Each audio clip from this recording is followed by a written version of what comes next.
very happy. Yeah, so I love that song. I love that the lyrics in that song and the magnificence of the music. I understand exactly why Reverend Marsha chose that song. The theme this month is the magnificence of becoming.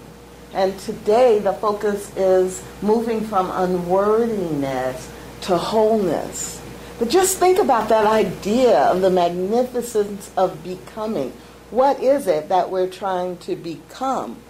The lyrics in the song, I am the infinite evolving, the infinite God, spirit, beauty, perfection, constantly evolving, constantly showing up in a new way, constantly expanding, but always the same. Always that same perfection in that moment. And then going into the second part of the lyrics, I am a name beyond knowing and a knowing beyond names. So it really doesn't matter if I call this perfect energy, this higher power, God or Spirit or Buddha or Allah or simply a higher power, because it is a knowing that is beyond names. So when I call that higher power Tommy, or Christy, or Holly, or Mickey, when I call that higher power by the name Pamela, it's Pamela, isn't it? If I call that higher power, that perfection of life constantly evolving, Teresa, it's God in every form. We are all expressing a part of the perfection of the one. And so that's the theme you get to play with all month. What is this magnificence of becoming? Becoming who it is that you were designed to be. And just take a breath. Take a deep breath and just think about that. I am becoming who I was designed to be. You are always becoming who you already are. Who you already are as the perfection of God. So I have a question. In the meditation, you have a few minutes to just sit and take in the quotation about every time I say I am connecting myself with God. I am connecting myself with Spirit. And I'm just curious, when you were in the meditation, were there any I ams that came to your mind? Did you think about I am perfect, I am smart, I am whole? Were there any I ams that came to mind, Tommy? I am loving. I am loving. Anybody else had an I am, or when you were in the meditation, a sense of who you really are that came up for you?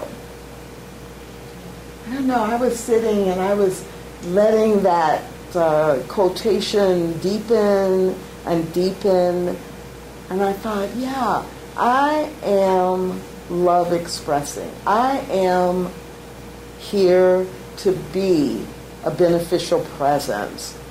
And mostly, like you, I just kind of got quiet and still and just sunk into the moment. But that idea of the I am, whatever comes to mind, is you becoming who you already are. Now, if you're like me, or if I'm like you, we may know that I am the magnificence of Spirit expressing, and I am constantly becoming better, my best yet to be, my greatest yet to be. But in every moment of every day, I'm not standing in that place. Okay, now maybe you are already a little more enlightened than I am. Maybe you are already living this 24 hours a day, 7 days a week, 365 days a year. But I know that I slip sometimes. And I had messages when I was growing up that actually had me feeling unworthy at different times. And even today, that will happen. And so it makes me think, well, wait, when I'm feeling this unworthiness, who am I hiding from? There's no hiding from Spirit. There's no hiding from God. That's not possible. God is everywhere present. In Science of Mind, we teach that all there is God, and there is no place, there is no spot where God is not. So who am I hiding from? And sometimes it feels to me like I'm hiding from who I know I am deep down inside to fit in, or to make other people comfortable, or to show up the way I think people expect me to. And bottom line, what that gets back to is I'm feeling unworthy of either being myself, offering my gifts and talents, or unworthy of the good that might come to me if I really engaged with people and allowed them to give me their best. When I was growing up, I was a bedwetter, and I don't really share this story that much. And I don't mean like when I was, 2 or 3 and not quite trained and I wet the bed. I mean, that's not that unusual. I mean, when I was 6 and 7 and 8 and 9 and 10 and 11 and, probably until I was about 12 or 13 occasionally. And that label, even today when I say it out loud, I was a bedwetter, there's a part of me that goes, ooh, don't tell anybody that. What will they think of you? And it was hard, right? Because there were labels. There were stories that people told based on what they thought it meant, or, things that I took in from what other people said. Oh, I must be lazy, too lazy to get up in the middle of the night, or I must be stupid because everybody else my age already has this under control. What's wrong with me? Or I must be not worthy of having friends because they might invite me to stay at their house overnight, and then I couldn't go to sleep because what if I went to bed at their house? I mean, it's now sounds in some ways a little silly, but a lot of that was in my mind, in my relationships. How many of us do that all the time about things that in the bigger picture of life are inconsequential, but we get the message that we're not worthy of love, we're not worthy of acceptance, we're not worthy of joy or peace or beauty. And we take that in. Sometimes it's not something that's so obviously, quote unquote, negative or hard. Sometimes it's we get mixed messages. When I was growing up, I got mixed messages a lot about a lot of things, like most of us do. 2 that come to mind was I got messages that being a black woman or a black girl in a society that was dealing with civil rights at the time was scary or hard, or you're not good enough. I got lots of negative messages about that. But I also got a lot of really positive messages because my family and my church community and lots of people around me would tell me the history of Africa and the people who had been black, who grew up in the United States and did amazing things. So I got the mixed messages. And there were still times when I felt unworthy. I need to hide because other people won't be comfortable, or I don't know, I'm not in control. I got mixed messages about people telling me all the time how smart I was. And that was something to be proud of. And then because I was smart and I skipped grades, I was always too young. right? I'm too young to go to this movie with my classmates because you've got to be at least 13 and I'm 11. Or I'm too young to date and everybody's dating and they're 16 or 17 and I'm 13 or 14. Or I'm too young to get a job that I'm qualified for because I'm a college graduate but I'm only 19 and you need to be 21 or 23 or 25. You don't have enough life experience. Mixed messages about smart, yay, young, oh. Which is really kind of a trip now because now every place I go, not every place I go, but lots of places I go, I'm either the oldest or I am in the group of the people who are the oldest. And it's like, oh, I'm not used to this. Everybody I'm around a lot and people I tend to socialize with a lot are like 15 years younger than me. And they think I'm their age, which is good, but I'm not. So the worthiness of showing up completely as I am. If you're like me, you got some negative messages and you got some mixed messages.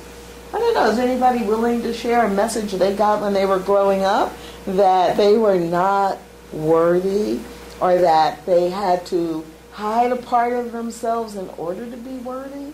I know that's a little personal, but... I was always told, you know better. Or always being told, you know better than that. Like, no, not really, but I guess I do now. Yeah. When I was growing up, I was just a little overweight. But my mother would say, you have such a pretty face. Oh.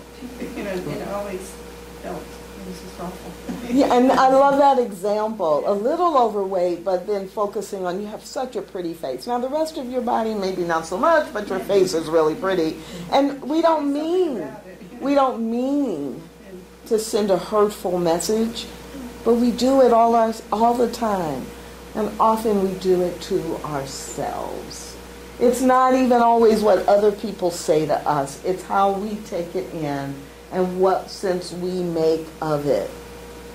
And so in this idea of moving from unworthiness to wholeness, what's so important is remembering that from the moment we were an idea in the mind of God, we were completely whole. We are completely perfect. Even before we came into physical human form, the idea of Pamela was a perfect idea. The idea of Tammy was an idea that could only be executed by Tammy in the perfect way. And all the other stuff that happens along the way, oh, it's just happening. We can remind ourselves that actually there's nothing wrong and there is nothing that can separate us from the power and the presence of Spirit operating in each one of our lives. And that's one of the reasons I so much love the teachings of the science of mind. I am reminded every time I do a spiritual mind treatment, an affirmative prayer, that I can stand in the wholeness of Spirit operating in me, as me, and through me. And there is no reason and there is no person that I need to hide from, especially myself. So Ernest Holmes said, never limit your view of life by any past experience. So I cannot allow, having been a bedwetter for a long, way too long, to define who I am now. I cannot allow the societal interaction and labels and assumptions and discrimination based on race and ethnicity be the definition of my experiences now. Sure, it shapes who I am, it affects who I am, but it is not all of who I am. That's the power of being able to recognize where I feel unworthy and then stepping into wholeness. Does that make any sense at all to you? It's like we have the power to do that. And we have resources and tools that help us do it as well. Everybody is unique. Compare not yourself with anybody else, lest you spoil God's curriculum. I love this quote. I love this quote because of a couple of reasons. One, the idea that, we go to school when we're growing up and there's a curriculum. There's a course of study. If you learn these things and practice these things, you're going to have a successful life. What if we thought about God having a curriculum for life?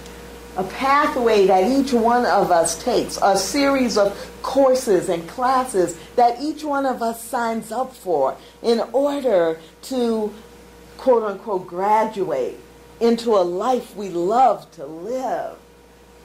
Wow. God's curriculum for me is probably not the same as God's curriculum for Bill. Bill has a special Bill-tailored curriculum that takes him through the classes he needs to take to be amazing, fabulous, and wonderful like he is. Right?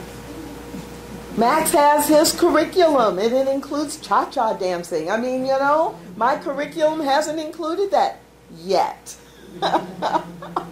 And so, if everybody is unique and we're each on our own path to turn away from unworthiness and step into wholeness, then guess what? I don't have to compare myself with you or you or you. I can love you exactly the way you are, and I can support your path and you can support mine without judgment.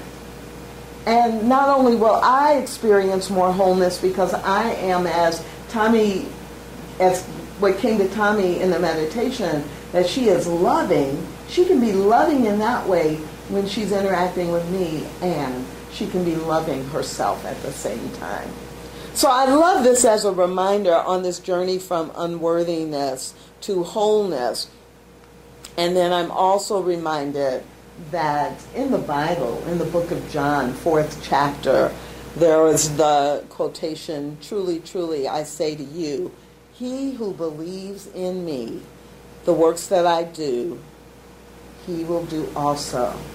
That there was nothing that Jesus did that we all cannot do. We each can do those things and more if we do as the master teacher did and go to the Father, go to the wholeness, act from love, act from joy, peace, beauty, harmony, wholeness.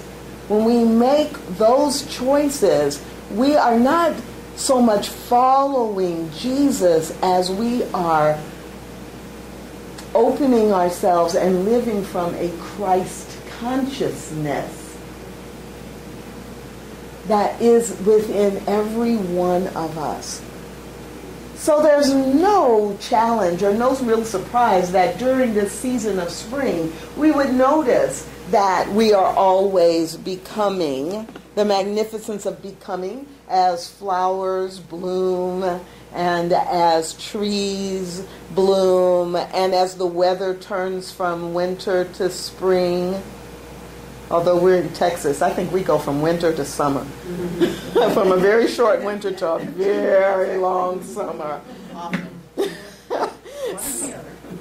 Right, and so it's this magnificence of always becoming that has curriculum that is way beyond our individual design that we can show up for and we can do because, as we teach in Science of Mind, Jesus was not the exception, he was the example that each one of us can live a powerful life and do things we never thought we could do if we are in partnership with and if we are expressing the divine in our choices, in our language, in our behavior. And I don't know about you. I know for me it's not always easy to do that. It's sometimes much easier to slip into the, "Oh, I'll never get that right. Oh, I'm so exhausted. Oh, what was I thinking, how will I figure this out? What's going to happen when the money runs out? How am I going to make new friends in this new job? I mean, it's easy for me, unfortunately, to slip into that. And if I want to move from that, which leads me down a path toward unworthiness, then I need to move back over here into this knowing that no, I am exactly who I am. I'm exactly who I'm supposed to be. I am where I am supposed to be today in this moment. And whatever has happened in the past has brought me here, but it doesn't have to limit where I go next. That is what this journey from unworthiness to wholeness is about. Since we're in the season of Easter, it's probably a good idea for me to also give another example related to this journey of Jesus. Not so much that Jesus had any confusion about who he was. There's no reason to believe that at any point he thought he was unworthy of the love of God. He was teaching and being the example of that. But there were a lot of people around him who experienced unworthiness and the transition to wholeness. One story that comes to mind from the Bible that you may be familiar with if you grew up in that tradition is the woman by the well, who, as Jesus and the disciples were traveling, he stopped, the disciples continued on, and the woman at the well was asked by Jesus to provide some water for him, that he was tired and thirsty, and could she give him a drink of water? And she was surprised because he was a Jew and she was a Samaritan from Samaria, and Jews did not, in general, culturally, have any contact with the Samaritans, right? And so she was shocked. I am not worthy of your request, and I am not, why are you asking me? Surely you don't think I am worthy to give you water. And he said, basically, 21st century paraphrase, he basically said, you are a child of God. And in that way, we are all equal one to the other. And you are as worthy of my lessons, my conversation, my love as anyone else.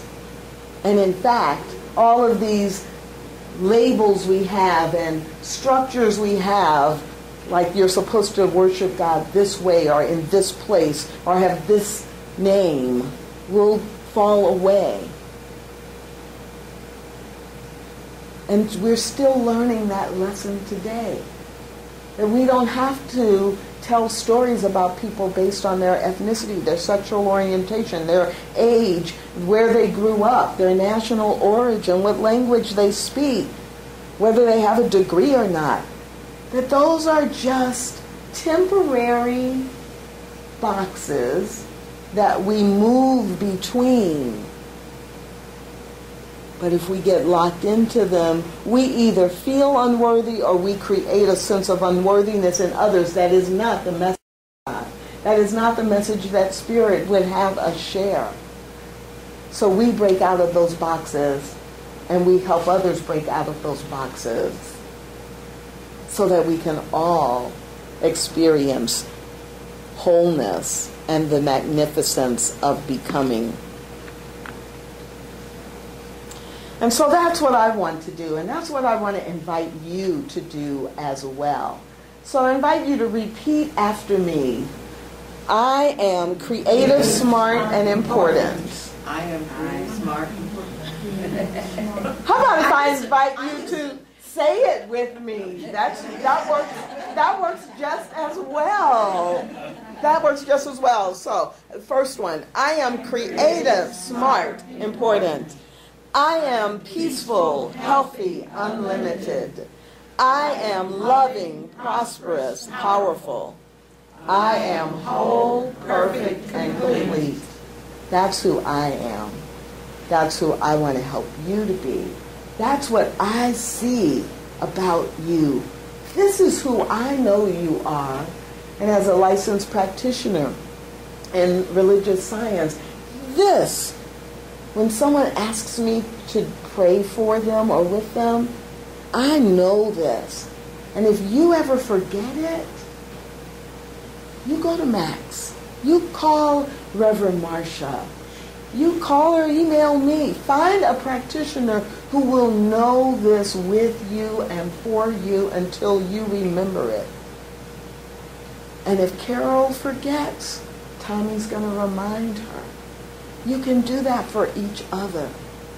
This is what wholeness looks like, tastes like, feels like. And I wish you nothing but wholeness.